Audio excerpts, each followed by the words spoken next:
I'm Hunter Wade at the Athletics Lounge podcast. I'm here with my guest. I am Will Baumberger. I am the athletic director and 12U boys basketball coach for the Evansville Racers Homeschool Basketball Association. So That's a mouthful.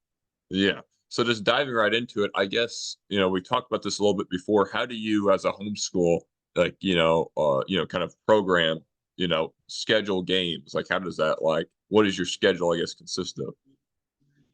Yeah, so we are obviously a group of homeschoolers. We have both boys and girls, and we go from ages what would technically would be the fourth grade all the way up to varsity. And we schedule with other homeschool teams in the area. Sometimes we play them at regional tournaments as well. Right now, I think there are 22 homeschool basketball programs in the state of Indiana. We play many of those, but we also play local, um, private, as well as public schools. And yeah, so that would be who we would play. We play typically around 20 to 30 games every season. So I guess was coaching something you wanted to do, or is coaching just something you kind of fell into this year? Yeah, I actually played basketball from the sixth grade through varsity, and always had a desire to coach basketball, and it just never came to be. And we started homeschooling our kids several years ago, and this basketball association formed, and yeah, it just kind of came to be. But yes, I always had a desire to do it. The so this going on, how's your season, fared so far, this point in the season?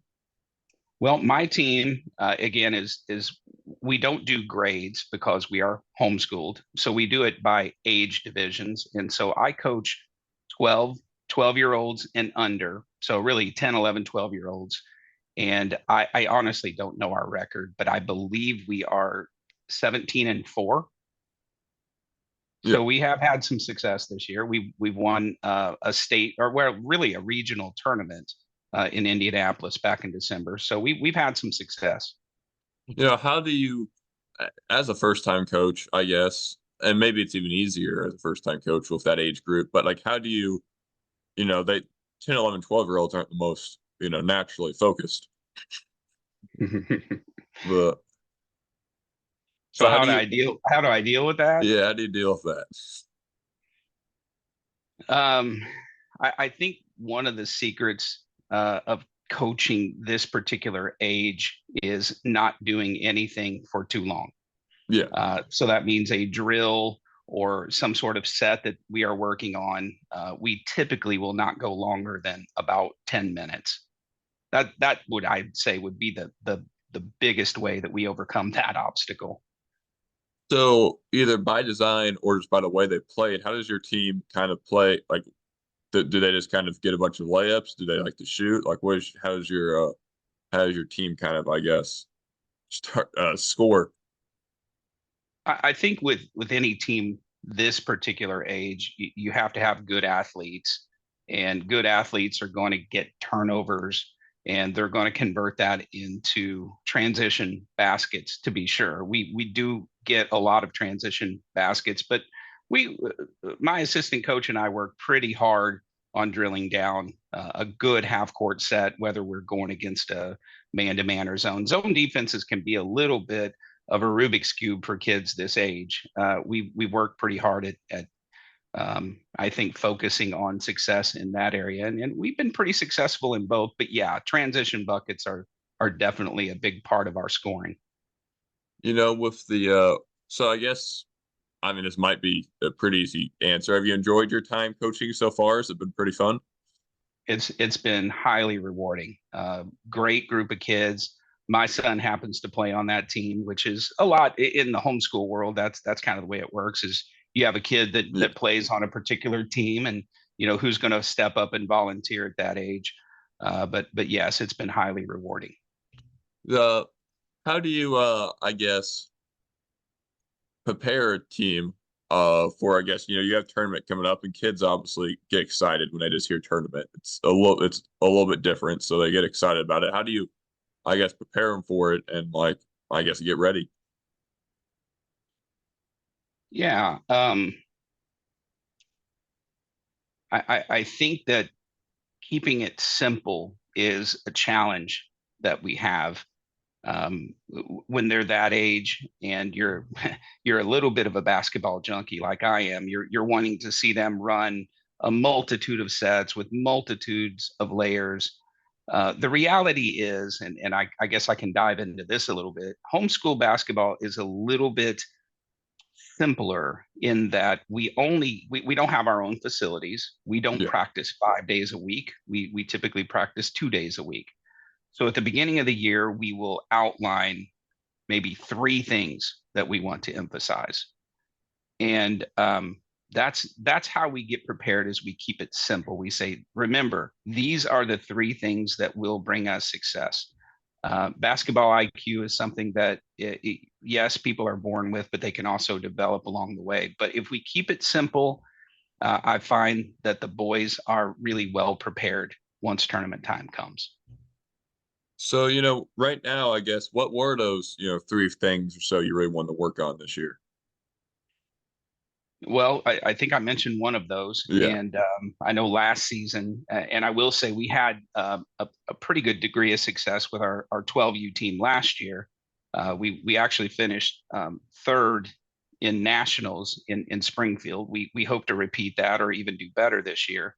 Um, we didn't do well against zone defenses, so we have implemented that.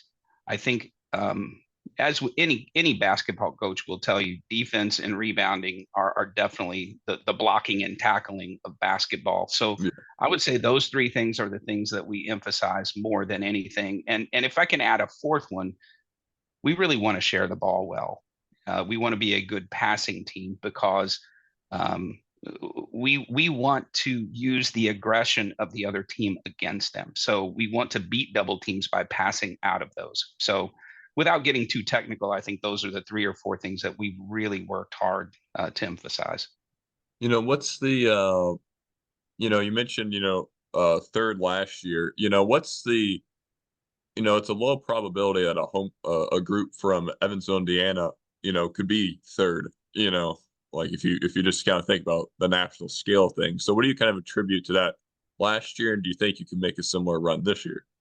It's coaching for sure. No, I'm actually kidding. We have a we have a lot of talent, and I would say that the will to win in this particular group of kids is just off the charts.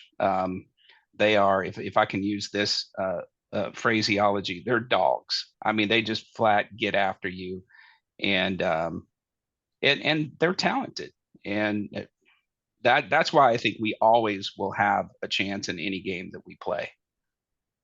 What kind of how I guess focused do you think your team is compared to, maybe not compared to other teams, but do you think you have a pretty well focused group? They're like, I guess, pretty attentive, and they're paying attention, as opposed to, some, and everyone vary, every kid varies, but sometimes you just have kids that, they're not paying attention, they're just doing it to do it. And then some are want to do this, for real. And then, you think you have a pretty good group about, I guess, staying focused.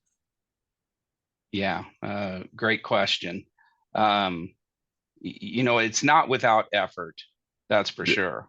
But I do believe that with no disrespect to any other team I've ever coached, I think this has been the most coachable team that I have ever had, Yeah. far and away. They may not be the most talented, although they're close, but they absolutely listen. They're easy to coach. We've implemented more things than we've ever implemented in a particular season. So yes, I think that the quality of this group, the camaraderie between them has been just off the charts, and that's part of what makes the makes this particular season so enjoyable. Murphy Chiropractic has been serving this area for more than 30 years. We believe in less medicine, more healing. It's time to feel better and live better. Call us today at 812-753-3346. We've got your back. You know, Not to say that you breezed through the season so far, but your record's pretty healthy. Is there Yeah. anything you tell your kids that I guess not to get caught lacking in the in the tournament because like, like when you're a kid and you're breezing through things, it gets pretty easy to kind of lose sight of that. Oh yeah, people can actually beat you. Well, yeah, and there can be quite a bit of disparity in this particular age group. You know, sad to say, there are definitely some games that you could win by 50 or 60 Yeah. if you really wanted to. So one of the challenges that I've had is we've actually played and I've scheduled older teams. And that, as far as getting them prepared, I think has helped them as much as anything. We're not a particularly big team, so we've had to learn how to really emphasize, as I said, defense and rebounding. We've had to emphasize how to play defense and rebound with a team that may be a couple of years older than you. And um, so those things I think have definitely helped us. We are particularly good with our guards. I have two guards that play. My son being one of them that are actually in their third season as starters. They've been starters since they were 10, but we've had a rotation through the years of some of our bigger players. And these guys have, we've had to challenge them a little bit, and but they've responded quite nicely. What how tall are your tallest kids? My scale for that age height's completely messed up. Well, 12 you kids. Our tallest kid, and if he happens to listen to this, and he tells me he's taller, I'd be okay with that. But he's probably 5'8", I would Yeah. say. Our two starting big guys are probably 5'8" and 5'6", 5'7", maybe. Is your height more impressive than most teams, or is it kind of an average team in height, or I guess even below average exists as an option too? Well, we go we go quite a bit down from those guys. So our Yeah. other starters are really we start three guards that are about 5 feet to 5'2". So our team, I don't think wows you with its size. 5'8's a good sized kid. There's no doubt Yeah. about it. But no, we're I guess to answer your question, I'd say that we are average in size. No, so is there stuff that, this deep, what type of stuff this deep into the season do you work on in practice? Well, we work on really honing our offensive sets. Again, this age, if you get we've got four players that are all averaging about double figures, and so sharing the ball I think is critical. Each of those kids are able to go one on one anytime they really want to. They especially if there's a mismatch. It's pretty hard to have four good defenders that can guard our four kids, but we can get stagnant offensively. So we definitely work on offensive ball movement. And the other thing that can trip you up at this age is I think press. If we get pressure, if we get a good team with a lot of length and a lot of athletic ability, we don't really practice against a lot of full court pressure. So we want to really hone in on not getting tripped up in a game if somebody happens to slap a full court press on us. Other than that, we just keep it simple. As I said, just we work on the fundamentals constantly. How many kids are on your roster? We have 10 kids on my particular team. Is that a pretty manageable number to at least try to play everyone? It is, yeah. But so that's ignore that. Ignore the dogs. The no the so what's the is there at that kind of level, is there any there's a desire to play everyone, I'm sure. The and is that pretty easily achieved a lot of times? Well, in reality, it isn't in every game. There are Yeah. some kids, and the reality is two of those kids are actually what we would call 10U players. Yeah. They would qualify. We don't have a 10U team this year. We hope to have one this coming season. So these two kids are brothers. of other kids that are on our teams. And so we brought them in to, just help them practice and stay active and again, grow and learn fundamentals. And they certainly have. So our rotation is really about 8. And I'd say in 95% of games, we get all 8 of them in. Every now and again, we don't. But I will say, because of the disparity in the games, and last night we had a weaker team that we were playing. And so I just played the bottom 6 kids, left our four of our 5 starters. I let them have the game off. And so we were able to play a very competitive game, which obviously helped them to get some reps and to practice some of the things that they have practiced and just to get better. So that's how we deal with it. I can't sit here and tell you that we get all 10 into the rotation every game. We don't. We have 6 to 8 kids that are in the rotation, but everybody gets to play during the year. That is something we do emphasize. Yeah. And some games, just there's no chance. There's just you trying to win, so you have to kind of keep what's working in. Some games get competitive, and then the get everyone in mantra kind of has to go out. That's right. And sometimes there's matchup issues, so we have to play with certain kids because of matchup issues. You may have a bigger kid who is good in half court sets, but again, if a team pressures you, he could become a liability. And I'm not naming any particular kid in saying that. I'm just being general. But yeah. Yeah, this is the last, I guess, prepared question I have. What's your, has this season exceeded your expectations in terms of winning, in terms of, I guess, experience, enjoyment? What's it been like this year? Yeah, good question. So I think this particular season has, I'd say it's gone as I expected it to go. We've, losing 4 games, we've taken our lumps. We lost 1 game by double digits, which we haven't done since I've been. I don't want to say since I've been coaching, but we don't lose by double digits often. Yeah. And I think that those particular games were good for us. They definitely demonstrated the weak spots that we have. And you asked me that question in mid-March after we've gone through the postseason. But I would say that I believe that this team is well prepared for the postseason. That's really all I have prepared question-wise. Is there anything you want to add, Coach?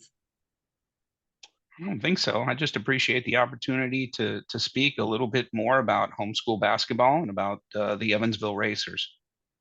Well, I've been Hunter Way at the Athletes Lounge podcast. Thanks for doing this, Coach. Thank you, Hunter. I appreciate it. Hey guys, this is Hunter Way at the Athletes Lounge podcast. Please like, share, and subscribe where you can. Thanks.